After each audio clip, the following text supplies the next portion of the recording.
Hi, this is Jesse Barkasy, and today I want to talk about depression and maybe some possible ways to get out of it. Depression happens where people are in a state where they can't move, can't think, and I think most people have experienced it at some point in their life.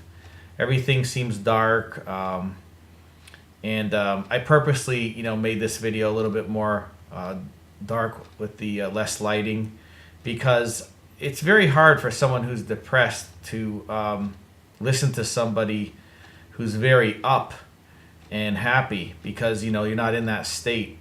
So sometimes people have to be gently lifted up from the state of depression, or they have to be let there so that they can experience and get through it. So there's a lot of different things about it. So I'm not going to claim to have a cure-all, but here's some things that may help. My father was in World War II in the Pacific, and he actually was stationed on Midway Island for a period of time.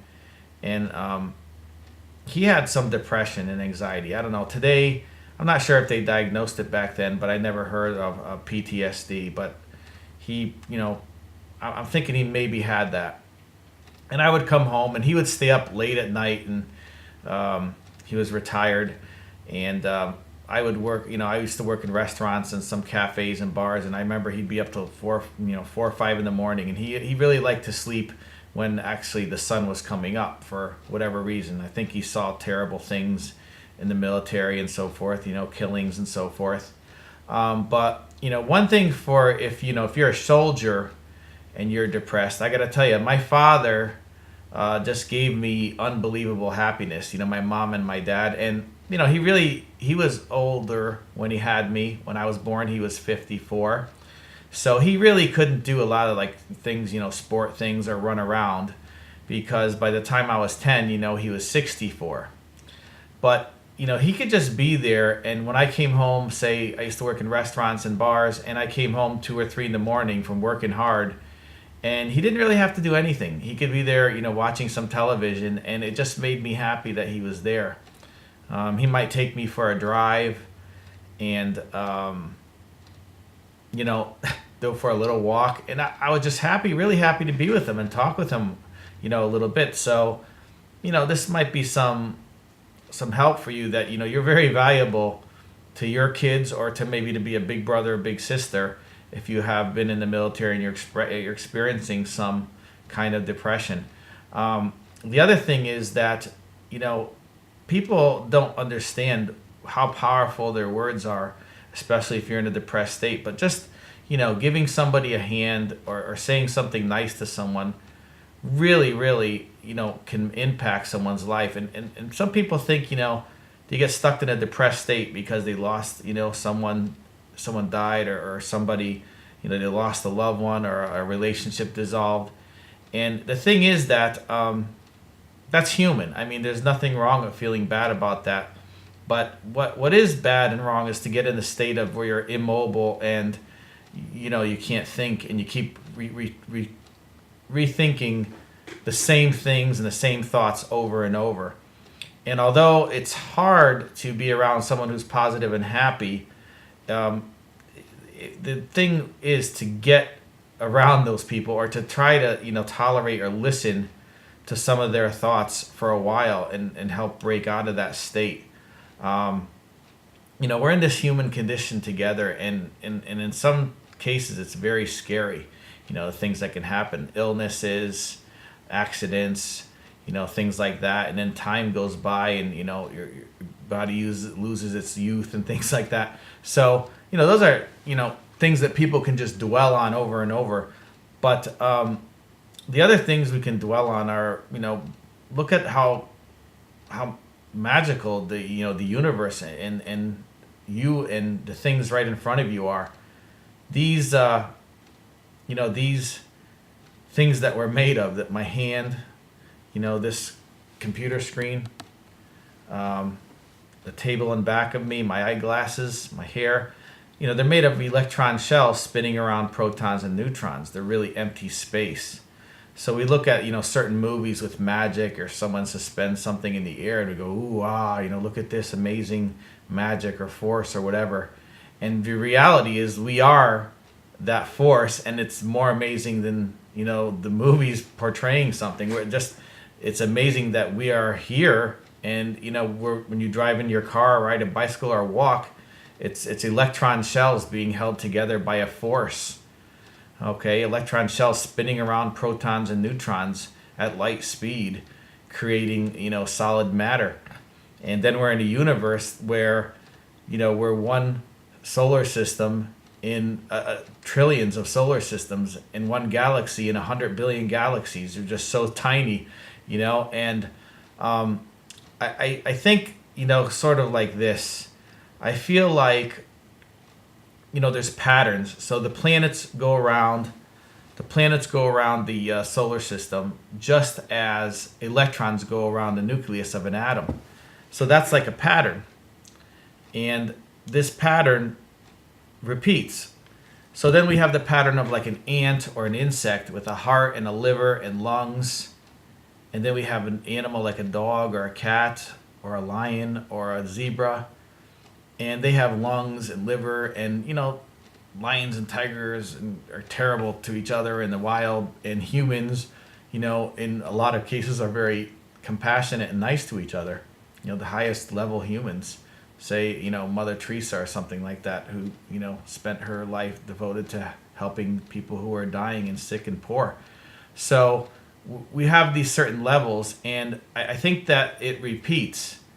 And who's to say, for people who don't believe in God or supreme beings, that there is not a being or beings that are 1 trillion times more intelligent than us? And who's to say that our thoughts are not connected to, certain of these teachings, maybe by certain religious books and so forth, that our minds are connected that directly, just as directly as, the electron shell spins around the proton and neutron, and the planets spin around, the sun. So, I see patterns, and I see pattern of compassion expanding, the pattern of being nice to each other expanding, and those kind of things give me hope and make me want to move and give me energy. And I hope they can give that to you as well. And I fully acknowledge that, you have depression. If you think you have it, acknowledge it. And I know it's real to you. And if it's real to you, it's real.